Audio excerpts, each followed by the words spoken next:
నవరాత్రుల్లో ప్రతి ఒక్కరికి వచ్చే మరొక విశేషమైన సందేహం ఏంటంటే బ్రహ్మచర్యం పాటించాలా, రోజు తలస్నానం చేయాలా? ఆడవాళ్ళైతే శాస్త్ర ప్రకారం తీసుకుంటేనండి ప్రతిరోజు తలస్నానం చేయాల్సినటువంటి అవసరం లేదు అని శాస్త్రం చెప్తోంది.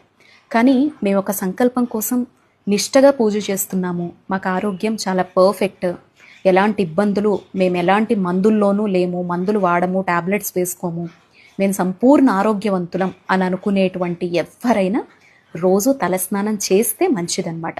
మగవాళ్ళైతే ఇంకా చెప్పక్కర్లేదు. ఒక్క బాగా ఏజ్డ్ వాళ్ళు, మరీ తీవ్ర అనారోగ్యంతో ఉన్నవాళ్ళు తప్ప రోజు వాళ్ళు తలస్నానం చేసుకుంటేనే మంచిది.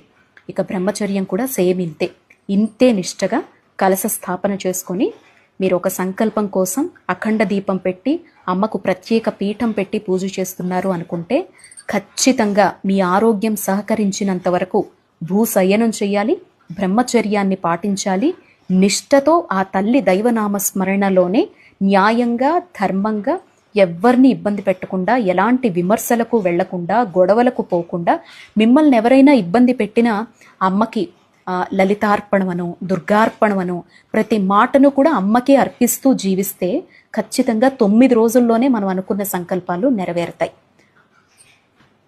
ఇది ఓన్లీ ఇలా పీఠం పెడితే నవరాత్రుల్లో ప్రతి ఒక్కరికి వచ్చే మరొక విశేషమైన సందేహం ఏంటంటే బ్రహ్మచర్యం పాటించాలా, రోజు తలస్నానం చేయాలా?